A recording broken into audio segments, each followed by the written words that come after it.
Attorney, ano po yung naging reaction nyo nung nalaman nyo po na pang rank 11 kayo sa bar?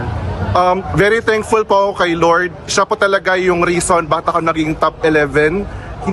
Parang pinipay ko lang po talaga na pumasa, pero bonus po talaga yung pagbigay sa akin na maging part ng Top Notchers. Thank you po sa family, thank you po sa friends ko sa law school, nandito din po. Atay na rin kami! Again po, thank God po na ito po yung na-achieve ko na achievement po. Sir, name nyo na mag-top. Ano lang, parang naiisip ko lang na what if may chance. So parang nag-ano din po ako, parang nagporsige din po ako, nag-aral din po ako ng mabuti. Pero parang ano talaga, blessing pa talaga yung binigay sa akin na maging part ng list of the top notchers sa 2025 bar exam. Parang ano na, parang even now po hindi pa po ako makapaniwala na yun po yung binigay sa akin na rank. Yung aim ko lang po talaga is pumasa and mag-give back sa family ko, to give honor to my school and to my family and to my friends. But ngayon po, isang blessing po talaga na binigay po sa akin. Apo, meron po ba kayo mga special strategies, mga, studying techniques nung nag-aaral kayo ng law? Siguro po, very important po is read and read.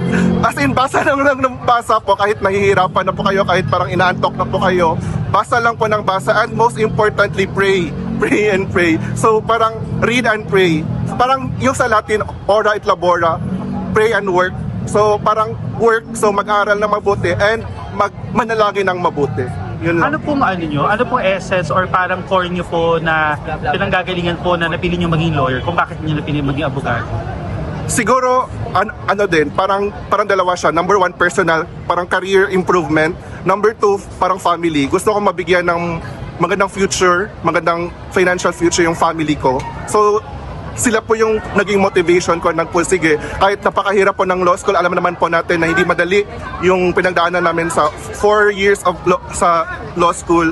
Pero because of the support of my family and also my friends, nalampasan ko po itong lahat. And also because of sa prayers din po, sa blessings po ng Panginoon. Ano pong mensahe nyo po sa mga magte-take po ng bar at sa mga hindi po nakapasa?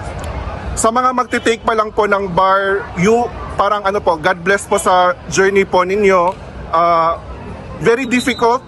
I know na marami kayong pagdadaanan ng mga challenges, pero just hold on and have faith. Sabi nga po ni Justice Amy, have faith and trust in yourself. Napag-aralan nyo na po lahat yan. So babalikan at babalikan nyo na lang po. Siguro sa mga hindi po nakapasa, it's not yet the end. Parang sabi nga nila, delayed success. Lahat po tayo na nag-take sa 2025 bar exam, magiging successful. Kung hindi man lahat nakapasa ngayon, perhaps in the future, tayo lahat magiging abogado and makakamit na po natin yung mga pangarap po natin.